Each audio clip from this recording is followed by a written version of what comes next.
Well, good morning. It is cold outside Good morning. It is.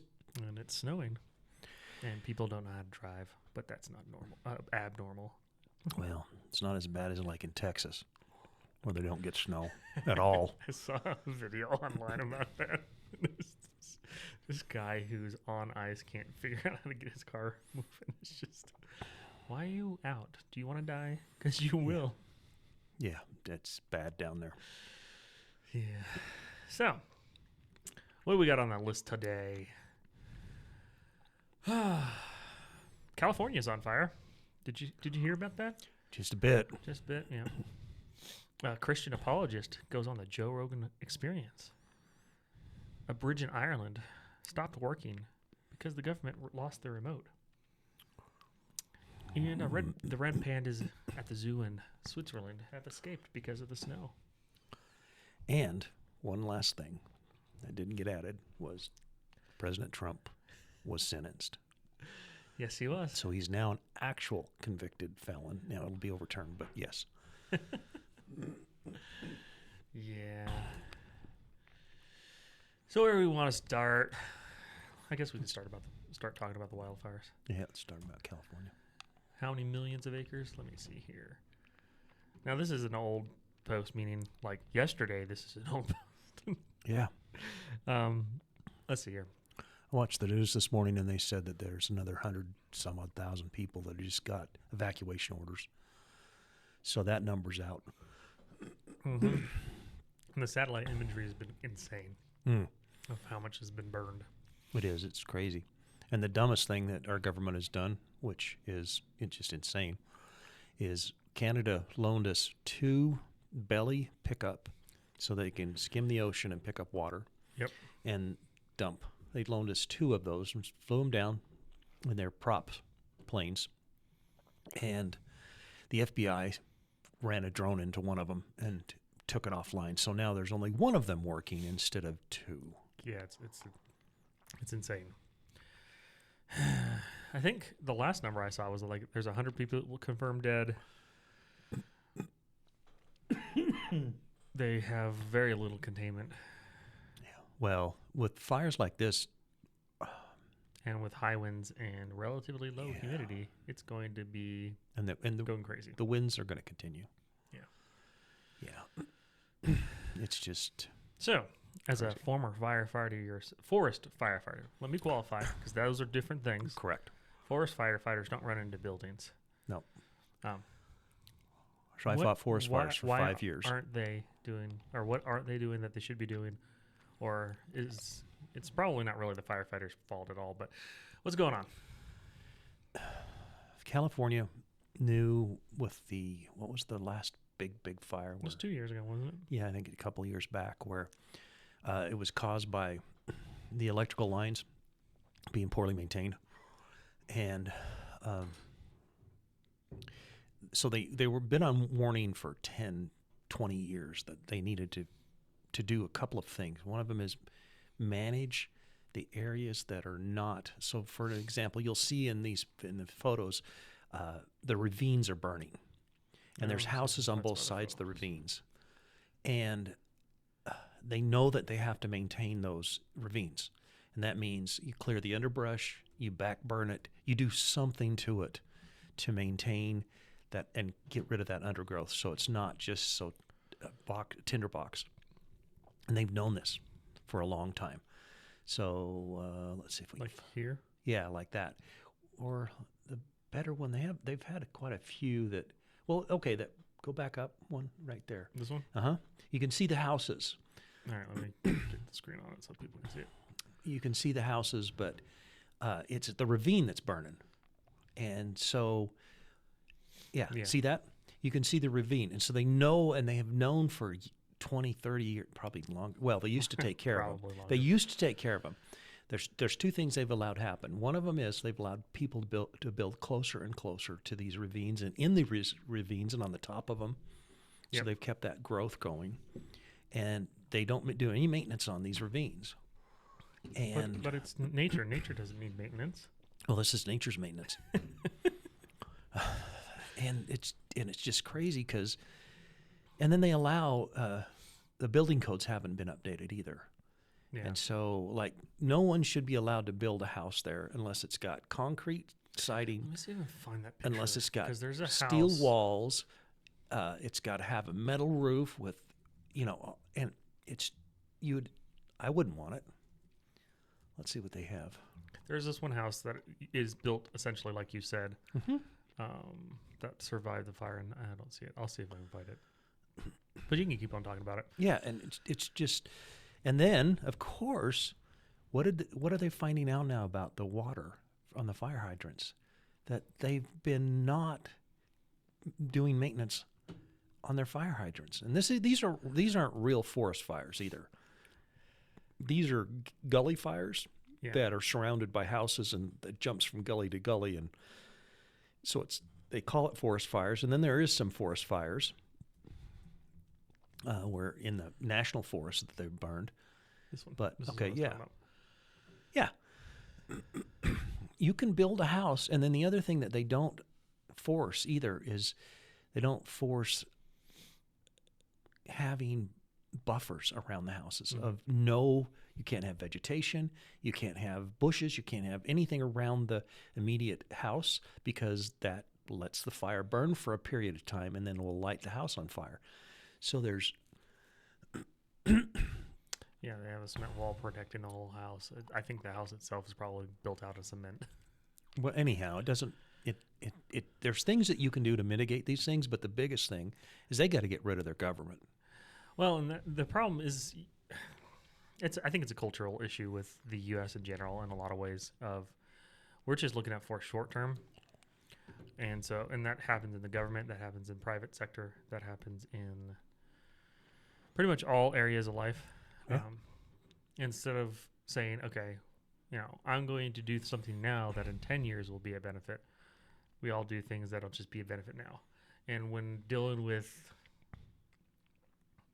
designing communities, dealing with wildfires or water or whatever, that's like a 10 to 20 to 30 year thing that needs to be set in place and kept up on and finished. One of the interesting little tidbits in California are eucalyptus trees. Mm-hmm. Okay, so eucalyptus trees are not native to California, so they're invasive species, first of all. Yeah, like they don't have koalas. Correct. And they are heavily oily trees. They are really oily and dirty trees. So that means they shed bark, they shed leaves, they shed, all this stuff. They're not allowed to be taken down by the Sierra Club of California because that blah, blah, blah. But let me tell you, they make awesome things to start on fire because their leaves are so oily. And so that makes sense. There's a battle and they've lost the battle to take down trees, these eucalyptus, even though they're invasive, because they're pretty. And I agree, they're pretty trees. I love trees. But if you have a eucalyptus tree in your yard, it's more than likely going to catch on fire. Yeah. In a storm like this. When it comes back to maintenance, like all the environmentalists are annoyed by forest maintenance. But like you said, the forest will do the maintenance itself, or you can do the maintenance so the forest doesn't do it for you. Because forest fires are forest maintenance. That's how new plants grow. That's how they stay healthy. Yeah. Forest fires don't happen in forests. They become very unhealthy because of all the underbrush and all the undergrowth and all that stuff. And so doing proper forest management, which is part of that, is clearing out underbrush, undergrowth. Even the big trees. Sometimes doing controlled burns of different areas. But even taking down the big trees sometimes is forest management because they're shading so much and you'll have undergrowth underneath them. Sometimes you have to take the big trees out too. And so it's a complicated multi-year process, but these guys in California have refused the management, and I'm talking about the government. They've refused to do the simple things that are needed. They've got to have water. Well, so Trump talked about that on the Joe Rogan podcast when he went, what was that, last year sometime? He talked about how the South has no water because they dump all the rainwater into the ocean, one. And then two, they have a river that just flows into the ocean, doesn't do anything. And the reason for that river for flowing in the ocean is they're trying to conserve this tiny little fish because it's supposed to be protected But that's not as simple as just diverting the water, but it is that simple at the same time.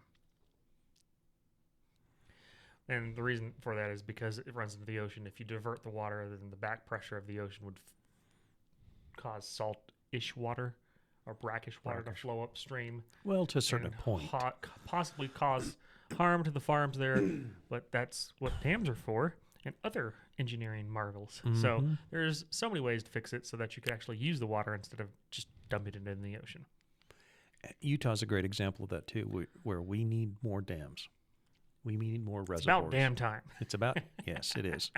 But we haven't built a new dam in I don't know how long, many years, because it's difficult. It is difficult, and it takes a while. And hopefully, with the current administration coming in, the regulations won't be as bad. Well, in Utah, they will be. That's part of the issue, is getting around the EPA to build crap. But they don't have as much power anymore, so they should do it. Yeah. So, questions. How do you help? Well, one guy out there who's doing some cool stuff is Andrew Gruel. He has a restaurant there in California. And if I can find my... I don't know. There it is. He has literally just his restaurant is set up, his parking lot and stuff, to come get food, free food, all that stuff. But also, he's collecting supplies. So, like here, he's saying that there's still need diapers, wipes, baby formula, socks. And he's water, feeding whoever shoes, comes in. Hygiene. So they're giving them supplies, but they're also feeding them for free. So yeah. He did mention yesterday that a rancher had come in and driven this one? No, I think that's different. A rancher had come in and driven 5 hours or something like that to deliver a load of beef to his restaurant. Which is awesome. So he could sell and he could give away and feed people. So he's helping a lot. There's a bunch of different organizations. Make sure you vet them before you give any money, though. And be careful of nonprofits, because a lot of them are scams. Well, and that guy right there. There you go. Yeah, so just be careful. But yeah, he's one of the guys you can find and help out, or you can find some other nonprofits in the area. But they do definitely need help, even if their government is screwing them over consistently. Well, I can't imagine you lose everything, because you could take a handful of stuff with you when you evacuate. Yeah, you can. Not a whole lot. No. And then you're going to lose all your kids' clothes. clothes. I was talking to my kids about that, and they're like, "Well, you pack up as much as you want." And I was like, the wind speeds there are 90 miles an hour, so you could be sitting in the living room just chilling out. Everything seems fine, and 15 minutes later, everything's on fire. Yeah. So sometimes you do have time to evacuate, but in this circumstance, if you're even close to the fire, it's you grab your cell phone and maybe a backpack, and you get in the car and you drive. Yeah, exactly. You maybe grab some photos off the wall. You peel some photos off the wall that you... But there's no time to pack. No time to grab much at all. So we can pray for them. We can donate to be careful to whom you donate to, especially the larger organizations. I don't trust them. They're scams. Because a lot of the money that you donate goes to administrative costs instead of straight to the people. So individuals like Chef Gruel. Yeah, Gruel. He is not skimming any profits.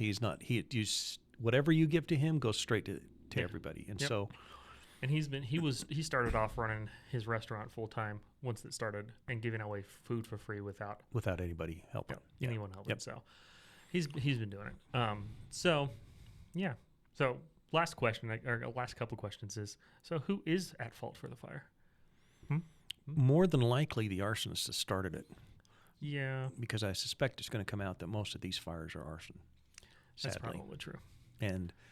But if you want to lay general blame, their fire department, their Karen Bass, their mayor, yes, anybody in the government, that is a huge... Gavin Newsom bears quite a lot of blame.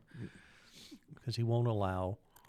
So a lot of people have been saying that this might be a catalyst to maybe overthrow the one-party system in California. I have no hope of that at all. That's because they cheat. The one-party system. The Democrats cheat, and so. But also, before they even upped the level of cheating the last year, there's so much crap that's happened there, and yet people still vote for Democrats. Well, you don't have anybody else running, so I don't. Hopefully, it'll make an impact. I hope so. And it's a one-party state driven, and this is one issue that we're having in most states. It's a one-party state driven by the major population centers. The rest of California is actually red, deep red. Yeah. But it's same in Utah, in Nevada, in any of the western states. They have the same problem, is that these cities rule and they run the state how they want the state run. That's why I think we should push for electoral college systems in all states. Yeah, I at agree. the state level for governorship. And maybe by county. Mm-hmm. Yeah. Yeah. That way, it's not as heavily. The whole point of electoral college is that the minorities have a vote. Yes. And that's why people hate it on the Democrat side, because they think the minorities should never be able to talk at all. Yeah. And I'm talking about, yes, they are racist. Yes, they are. Yeah. So I agree with you. I think that would be a fantastic way to do it, but I don't, I don't see it changes of state constitutions, and that's probably not going to happen. But no, but it could, because we have the same problem here in Utah.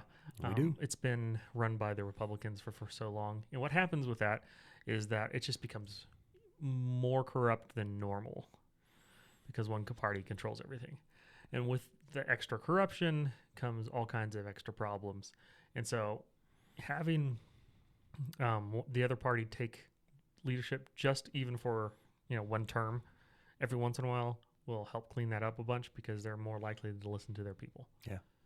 Yeah. So let's talk about the next fun thing right there. Oh, yeah. Why not? Trump got sentenced. Yes, he did. So I like Jonathan Turley. I don't remember what his bio is, but he's an attorney. No, he's a legal analyst. Yeah, but he was at he has some very University of Virginia. He was a professor there for many, many, many, many years.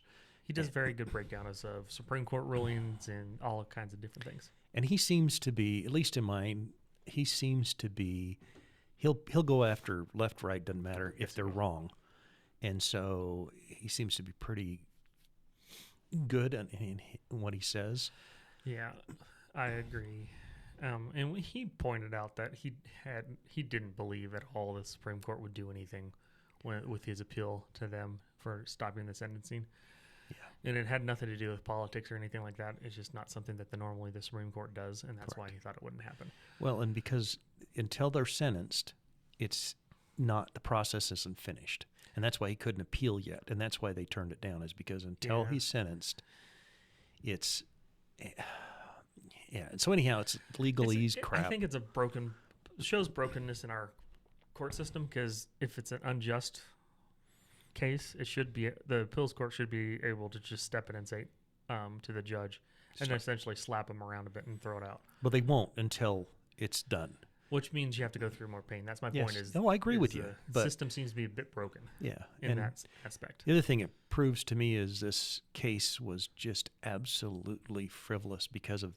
Oh yeah, he didn't get sentenced to anything. You get sentenced. You're a 34 convicted felon, but the judge understands that it's going to all be thrown out because. Yep. Oh, guess what? We're not going to sentence you to anything. And so. Political witch hunt. Well, we all knew it was, and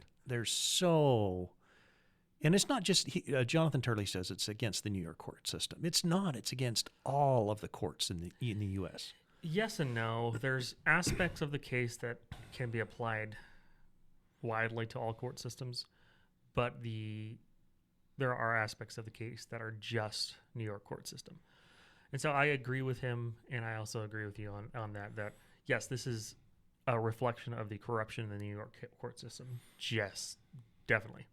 But it also, because of the way our court system is set up, shows that in general our court systems have a tendency to this issue, if that makes any sense. Well, it's not just this issue, but there's other things. And so it's just like someone labeled this decade that we've been in, the decade of the death of the experts. Well, yeah. Because of what happened with COVID and no longer trusting the hospitals, the doctors, the CDC, NIH, all these things we no longer trust because of their abuse of power. Yeah. And that's what we're seeing with the court system as well, is because of the abuse of power. Yeah. And an example, we have an example from Utah again. We have a governor that did not get the right number of signatures to get on the ballot, and he was elected. Yes, he was. Well, he did. They said he would have, but he didn't. And that's not. And so yet the Supreme Court rejected the argument yesterday. We knew they would. We knew they would, and so that's once again there is no justice in our court system. No, it's a legal court system. It's not a justice system. Correct. And that's an important distinction, is that laws aren't necessarily just, but our court system will enforce whatever laws are on the books, which is the dumbest thing in the world. Well, now, they will, in most cases, they will enforce laws that are on the books unless they feel like it is politically expedient for them not to. Yeah. So it's the dumbest crap in the world. So you want to read some good stuff? Read Jonathan Turley. He's got his own website and stuff. He does. He has some awesome stuff. What I like about him is he'll go through every single Supreme Court ruling, talk about who ruled, why he thinks they did it that way, and he gives you nice summaries of the different cases before the Supreme Court, which is nice.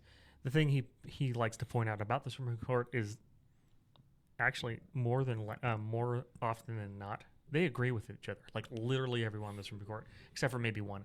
It's usually like an 8-1 or a 9-0 or a 7-2 vote on most cases. Yeah. Like the majority of people agree with each other. It's only every once in a while that it's split more down the middle. And if it is split, it's interesting to read the splits a lot of times because it's the split a lot of times is just because, well, we've done it this way before. That's not a good reason. No, it's not. But it is an excuse that almost everyone uses in any industry. Yeah, it's just insane. The other thing we could talk about real quick is Zuckerberg joining maybe repenting from the censorship, but it's So Zuckerberg is a fair weather friend. And one of the commentators I like to listen to is Tim Pool. And this is one of the things he points out about him is, and this is what we want. Now, this is an important thing to state. We want people to come around and join our side. Correct. We want them to throw away whatever they were believing before and come join us. That doesn't mean they're actually on our side. No. They just think we're winning. Yes. Which is okay. They can come join us while we're winning, but we cannot label them as good because of that. Right. We can say, you did a good thing, but until you prove that you're not a coward and you're willing to stand up against dumb things, no. Yeah, and it's interesting what he came out and said this week about the federal government lackeys. Oh, yeah. They yelled and cursed at his employees to censor. And guess what? He did nothing. And he did nothing. Yeah, you should. He's a coward. You should have got your attorneys. You should have pushed back. Because my example, I'm a small business owner and I have employees. And what I've told all of my employees, anytime a client becomes belligerent with you, it's my turn to step in. That's my job now. They're mine to deal with. Yeah. Because it's not on them. You can deal with clients who are acting normal or who are they get emotional sometimes. Clients get emotional. Because you talk our taxes. But when they start being belligerent, just say, you can talk to David. Yeah. And then the other thing, too, that happened this week, our bunny trails are happening, sorry. No, bunny trails are fun. Was one of the representatives in our national government put out a plan to get rid of the IRS and a flat tax. So he put out but here's the issue that... Oh, it's terrible. I hate it. You put to get rid of the IRS. I can't deleted the wrong letter. I can't. My can't fingers type either. are not there on we the go. home row. All right. They can't see what I'm doing though because I didn't share that part of the screen. Yeah. So the problem with this I have is I like part of it and then I don't like the rest of it.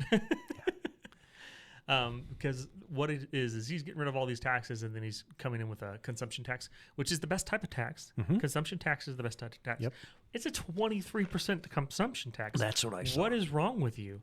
Yeah. I agree. It should be, because if you are unaware, most people who make under $20,000 pay almost zero income tax. And they actually get money back from the government. Right. They actually get So benefit. I am for taxing them a little bit, but I think you could do like a 5% national consumption tax or a 10% national No, consumption I'm all tax. willing for. Now, here's my thing: is I'm willing to have a 50% consumption tax. Here's why: if there's two ifs with it, if they get rid of all other taxation, and I'm good with that. If they got rid of all other taxation, fees, taxation, any of that, get rid of it. I'm fine with it. Now, here's my reason why. If you Because people would skirt it with black markets. correct historically, if a tax is more than 10%, people will figure out a way to cheat it. And I'm all for that. Say whatever you want, but you have to get rid of all other forms of taxation. And if I you agree. notice, they're not getting rid of all other forms of taxation. No, they're not. But this right here is too high. It is too high to start. It's way too high. Yeah. It's insanely high. Most people pay insanely too much tax anyway, but if you didn't realize, the best people to tax are the people who can't leave when you tax them. And so I think Sweden, that's the one that's normally said as this communist utopia, right? Oh, yeah. It's not. Well, there's a bunch of them. It's not. They tax their bottom, 50, 60% higher than the rest of people. That's where you get your money from. And But people don't realize that. So if you want social programs and stuff, I don't want the government to run them because they're terrible at it. Correct. But if you want social programs and stuff, guess what? Guess who needs to pay those taxes? The ones who use it. You need to tax the first $10,000 to $50,000 in income higher than the rest. Why? Because that motivates people to actually make more money, and it also stabilizes your tax base because those people can't flee. Now, does that sound mean? Yeah, a little bit, but you wanted to give them free money, so just they should be taxed, get the free money. Yeah. Me personally, let's get like a 10% consumption tax and get rid of all other taxes and just be good. Yeah, I don't disagree. I think it also ought to be apportioned to the states. Oh yeah, it should not be directly collected from Correct. individuals. It should be directly collected from the states. Yes, and that goes back to the constitutionality of the. First of all, would have to remove. This is the other thing. Would have to remove. Which amendment is the income tax amendment? I don't remember which one it can is, look it up. but would have to remove that amendment, and then go back to the actual rational way of taxing, which is. It is the 16th. I was going to say Yeah, that's 19th, right. but yeah.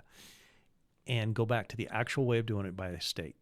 Now, our governors would hate it, Oh yeah. but I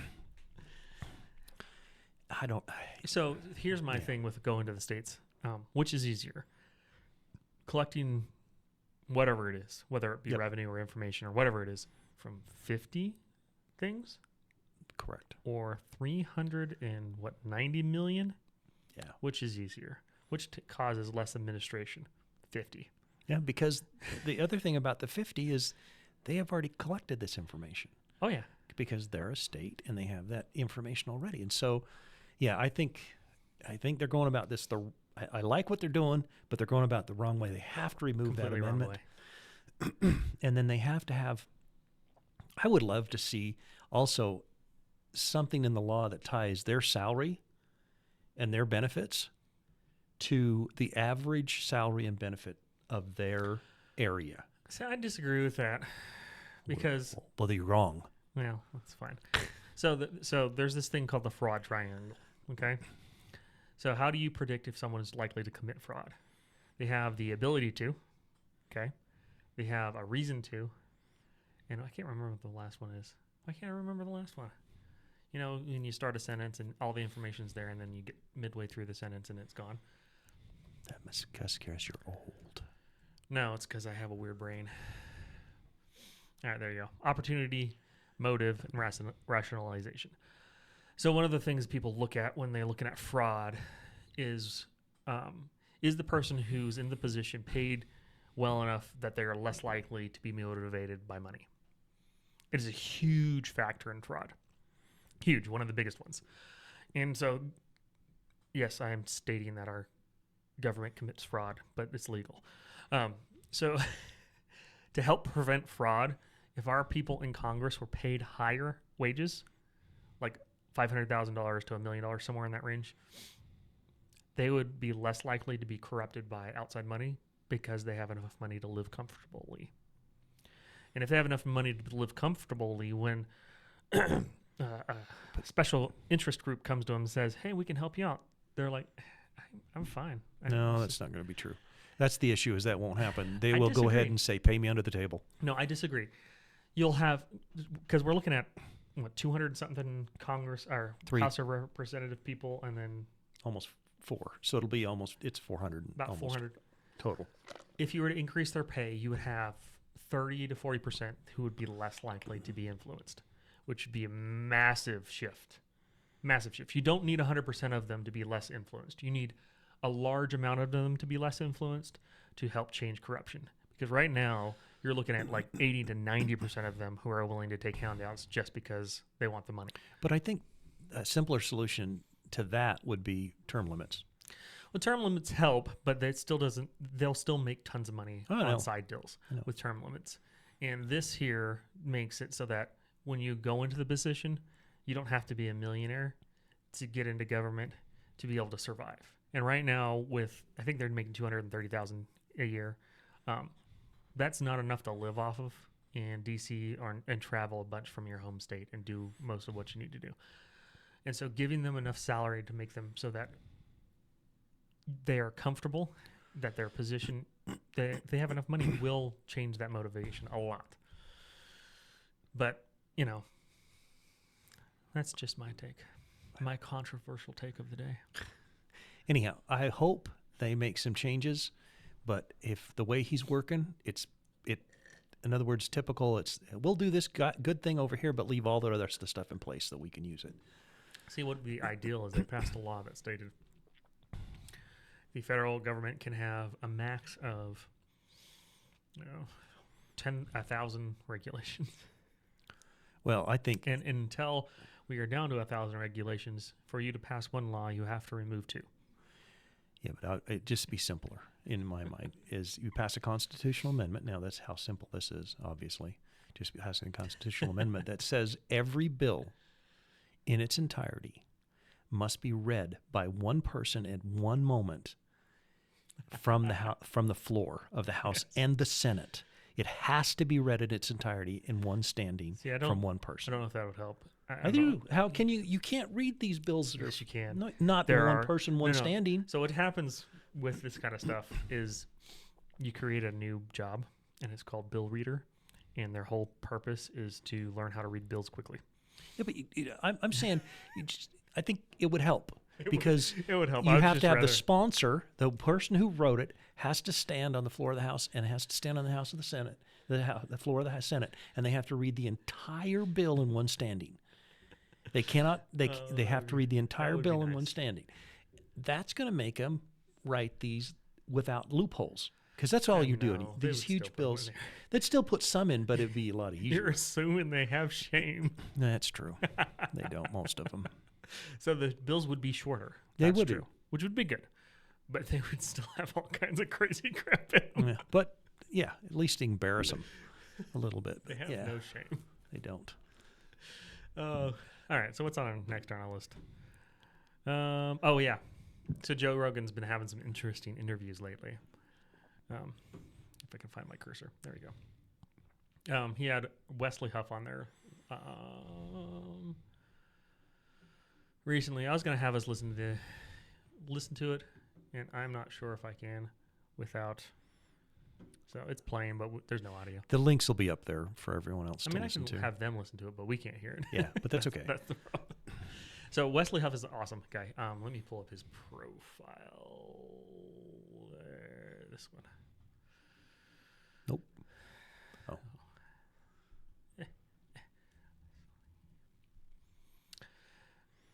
I follow him on a bunch of different places. So he is an apologist, but he's also a specific type of historical researcher, and he's just all about the texts, the documents themselves, how to prove documents are accurate, reliable, what do you look for, that kind of stuff. And so he did this Joe Rogan interview, and that's one of the things he talks about mainly is how do you tell if something is textually accurate? And one of the things he points out that I thought was really interesting in this interview is one of the new things they studied is names. So what they did is in the Bible, there's a lot of nicknames. So you've got, and of course I can't think of any, Matthew the tax collector. That's a nickname, right? Why would you just say Matthew the tax collector every time you introduce Matthew? Or Andrew Simon, or Simon Peter. These are all nicknames. And so the reason for the nicknames is because those names were popular back then. And so to designate who that person was, because that name was popular, they added a nickname. Yeah. Which, that makes sense. And so that's one of the ways they look at to see if something's accurate. So what they did is they took all the New Testament books and ran this study, and all the people who have nicknames correlate with names that were popular during the time. And the people who don't have nicknames were names that weren't popular during that time in that region. And so the time frame of when the Gospels were written match with the time frame of names and when their popularity and stuff like that. In comparison to like the other books, like the Gospel of Judas. You mean the apocryphal books? Okay. The ones that are currently in our canon, they did the same thing with it, and they found out that there's some weird names that have nicknames. Why is that? Because it doesn't match with the time that they're supposedly being written. Apparently, it matches perfectly with like 1,000 years later in Egypt. That makes sense. No. And so he does, that's the type of work he does, is he figures out historically and contextually how to prove that a manuscript is not a fraud. And so one of the other things he points out here was really cool is the other way they do it is they do it based on spacing. So if they take a script, piece of parchment that isn't full, so there's gaps, right? And they look at it and they read it. Are those gaps big enough to fit the words that should be there? And if they're not, it's a fake. Because why would you write it so there's not enough space? So it's interesting.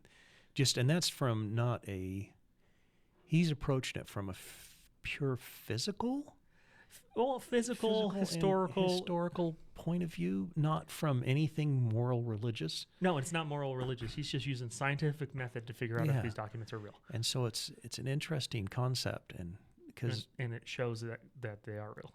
Yeah. Well, the ones that are in the canon are. Yeah. So, if you didn't know, the whole reason he got on Joe Rogan, just for the audience, because I've talked to you about it before, is he did a last-minute debate with a guy named Billy Carson. If you don't know who he is, feel free to look him up. But he has been very against the Bible and what's in the Bible, and has come out and stated, like Christ didn't rise from the dead. He was never crucified. It's not reliable, blah, blah, blah, all that stuff. So he had a debate with them, and as Joe Rogan put it out, it's real hard when someone, you get exposed with your pants down in front of the world. Because, and I appreciate what Joe Rogan says about this as well when he starts the podcast. If you're truly an expert in something, someone can wake you up at 4 a.m. in the morning, give you like 3 seconds to get up, and you're like, if you look here and this and that other thing, it makes sense. And you're like, oh, yeah, it does. Where this guy is complaining about he didn't have enough time to prep for the debate and stuff. It's like, no, if you are an actual expert and well-read, you don't even need time to get ready. If it's your favorite subject, guess what? It's your favorite subject. It is. So it was hilarious to watch that. If you can go watch that one as well. I'll put it in the description, because Billy goes on a rant about why. Here's all the things that support what I believe in, and Wesley calmly and nicely points out that all the documents he just referred to are frauds. Proven frauds by the historical community, not just him. Gosh, that reminds me of, yeah. So I got some questions on this, but do you want to say anything before we move on to my questions? No, go ahead. So, is the Bible reliable? I believe the original autographs. I'm going to go even deeper than the original autographs. And all that means is the original writings, okay, who wrote them originally, are actually God-breathed and 100% reliable. Now, do we have the original autographs? No, but we have more textual evidence Yes. for the New Testament And the Old Testament. and the Old Testament, but the New Testament, because that's what they were talking about, I assume. Correct. Well, they talked about it a little bit about both. But we have more textual evidence for the New Testament than I think any other document of antiquity, and all of them combined. So we have more evidence for the Bible than all the rest of our and old documents. And so what he's referring to by evidence is we have manuscripts, copies. And so what you do with copies, and this is one thing he pointed out too, is you take all the copies and you compare them and see if they're the same, or what their differences are. Yes. And if they are relatively the same, then you know that they're good. And one example of this that he brings up is the Dead Sea Scrolls was something for the Old Testament. 1,000 years older documents than we've ever had before. Yeah. And their thing he points out is they're not actually all scrolls. Some of it's written on copper. You got, leather, different types of papyrus, all kinds of things. But the majority were scrolls. Most of it's parts of books. Correct. And not whole books, except for the book of Isaiah. Correct. It's the entire book of Isaiah. The whole book of Isaiah. Not only the whole book of Isaiah, they compared it to a translation or a copy 1,000 years later. Yep. And it was a word for word thing. It was exactly the same. Yeah. And so you have 1,000 years difference between the Dead Sea Scrolls, just to clarify. Yep. They're older, 1,000 years older than the previous copy that we had. Correct.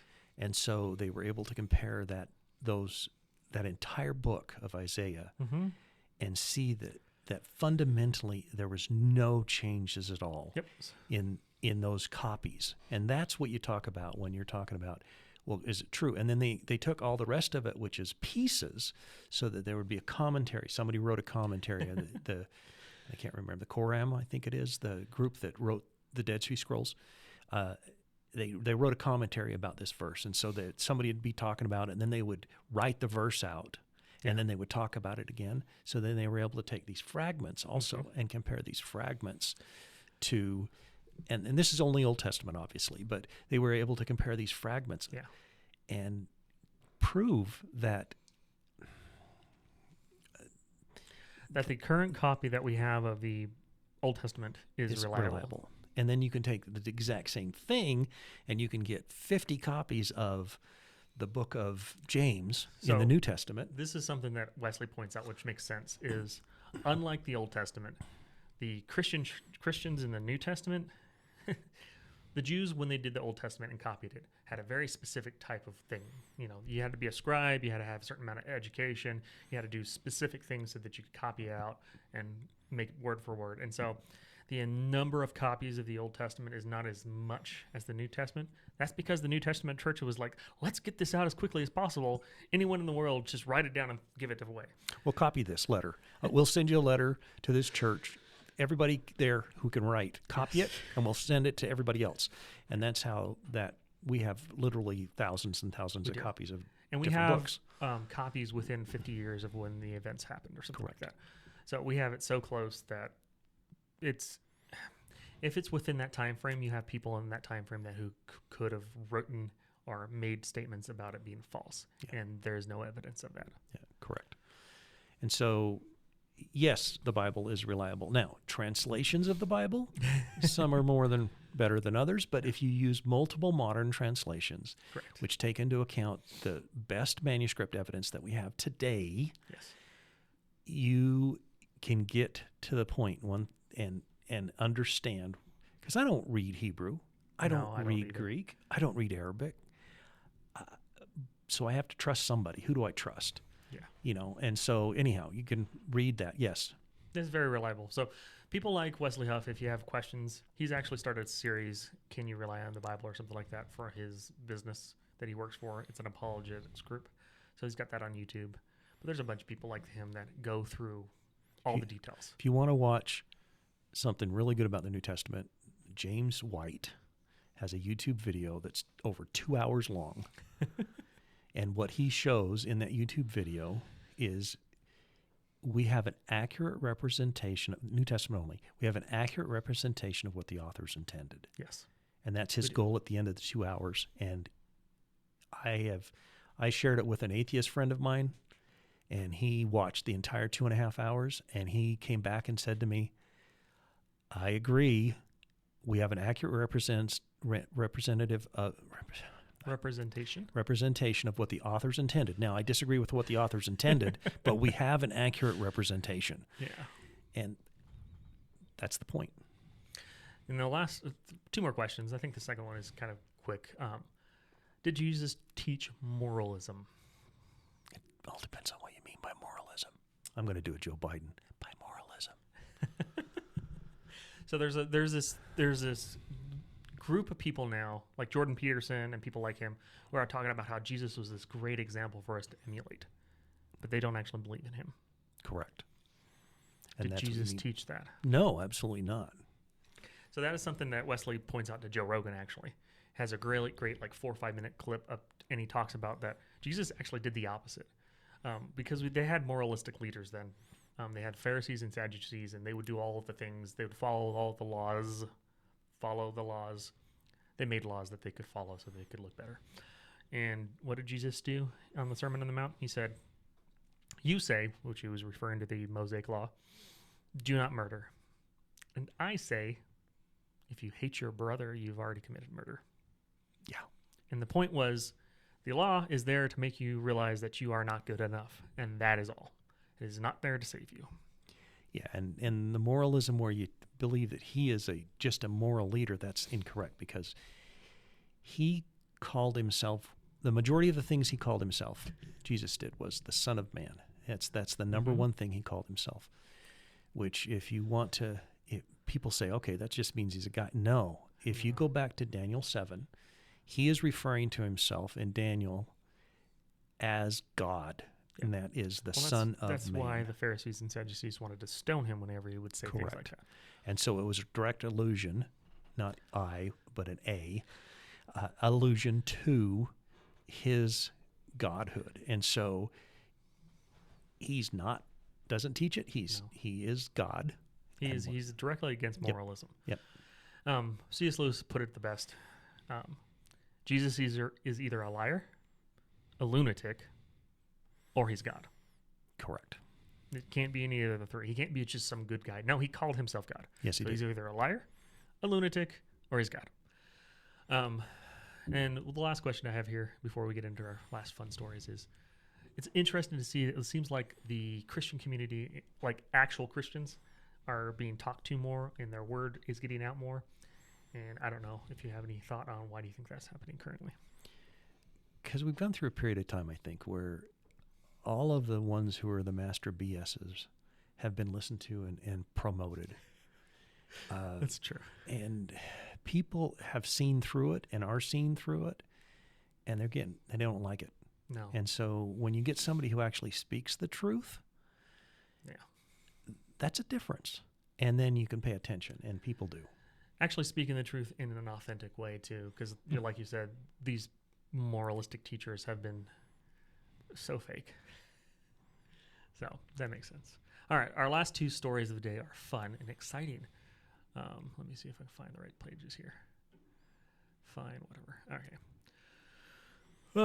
So yeah, there's this bridge in Ireland that they built. They lost the remote to and haven't been able to use it for 4 years. Oh gosh, talk about. So how do you build a drawbridge with one remote? One. And then only the government would get away with doing this. 100%. Any small business, you would have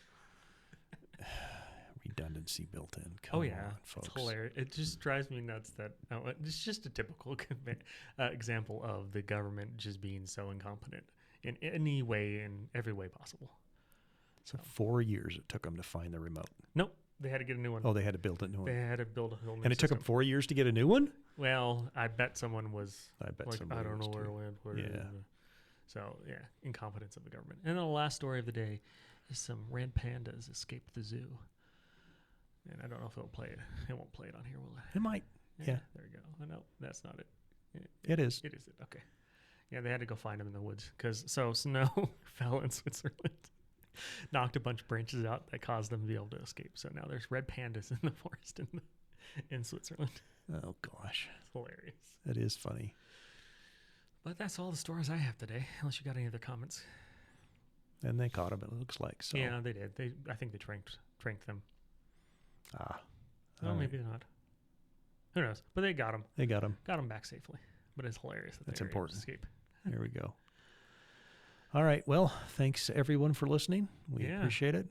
Yeah. Tune in. We'll be back in a Couple 2 weeks. Yeah. All right. Bye.